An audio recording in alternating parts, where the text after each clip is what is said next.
Hey everyone, it's Edie here, your video marketing strategist and remote video producer.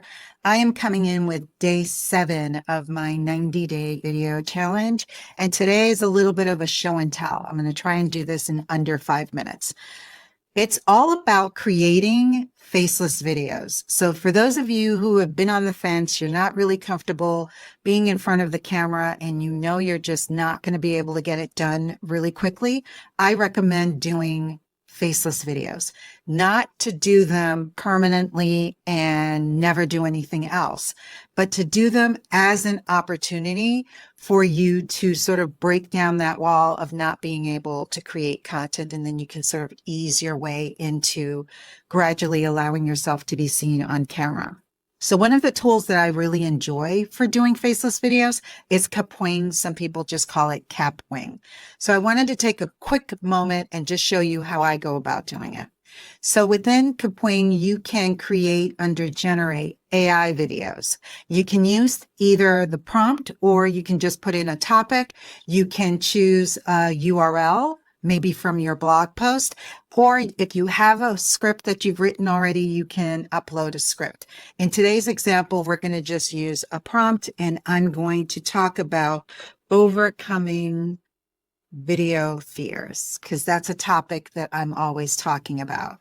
You can choose the tone of your video, whether you want it to be formal, casual, funny, informative, or creative. I'm going to select informative, and then you can create or select the length of it. I'm going to for time purposes, going to select a 30-second, and then I'm going to click this green button over here, which is then going to show me the script that it came up with. If I like this script, I can go on, but if I want to make any changes, I can manually make changes, or I can choose that I wanted to focus more on something else, maybe the power of storytelling, and then it will then do that as well. When you're on the free version, it doesn't give you a lot of options to do this, so just keep that in mind. You can also then tweak the tone if that's what you want, and you can change the duration if that's what you choose to do as well. If you have follow-up questions or if you want to prompt it to do something else, you can certainly type that in here and it will make the changes over here. And this is where you can change the duration. And then the last step is to select the aspect ratio. Once you've chosen your script, the aspect ratio, the way that your subtitles are going to look, what kind of B-roll you're going to use, your editing style, and your narration voice. So we can leave the aspect ratio at vertical, since pretty much every platform uses that. Right now, I have subtitles that are branded to my colors. You're not going to have that, so you can go through the subtitle style and choose ones that best suit your style.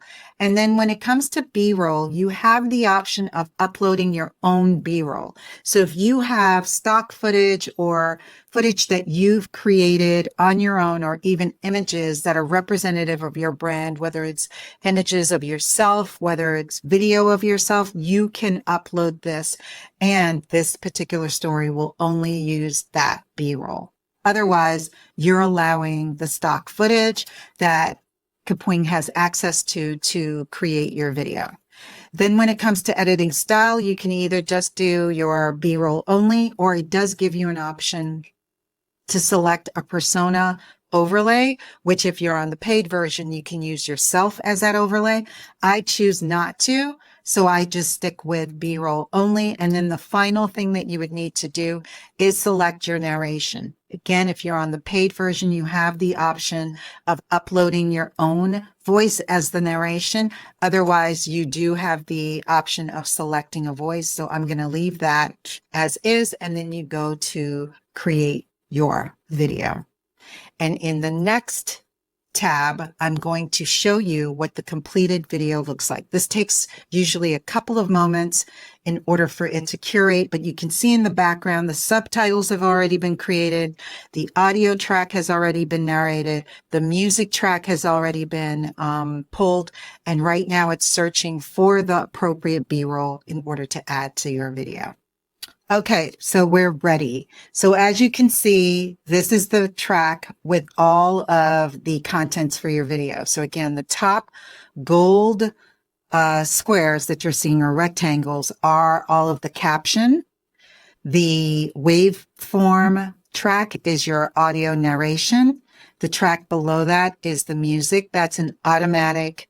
It always includes the music. I personally, on my videos, very rarely, if ever, use a music track. So chances are I would end up coming in here and deleting that.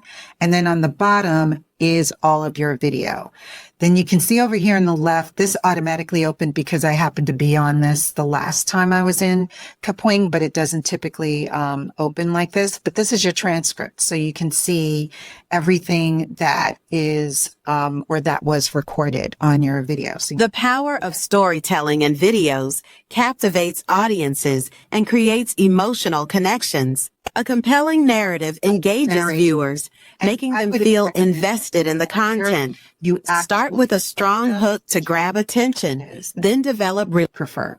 I actually, believe it or not, don't like my voice, so that's why I don't use mine in this. I don't like my the AI version of my voice. So at any rate, if once you go through your video, I recommend that you actually look at all of the footage and the B-roll that it selects, and you can change the way that this looks. So for example, for this one, if you don't want it to just be like that, what you can do is you can click on it, and this actually is moving. So it's going to move for you. But if you don't even want that to be the case, what you can do, and again, I am so sorry, this is not moving as quickly as I want it to. You basically can stretch it out. If you can see the blurred version in the background, you would be able to, yeah, I don't know why my cursor isn't moving the way that I need it to move, but you can stretch out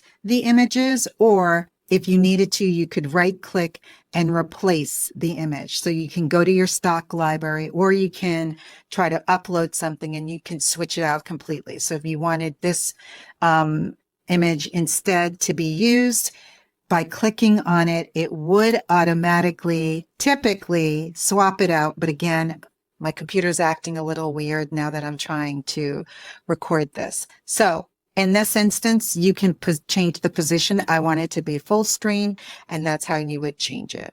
And you can do this for every single piece of content that you have on your video. And finally, when you are finished tweaking your project, you can come up here to Export Project. And then you can, it's going to be defaulted at video. It's going to default at MP4, and you should leave it at auto. And then you just select here, Export, and it will start to render your project. As soon as it's finished, it will give you a little bell will ring, and then this download button will be activated, and you can then download it to your computer.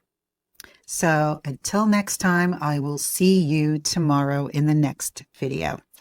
Take care.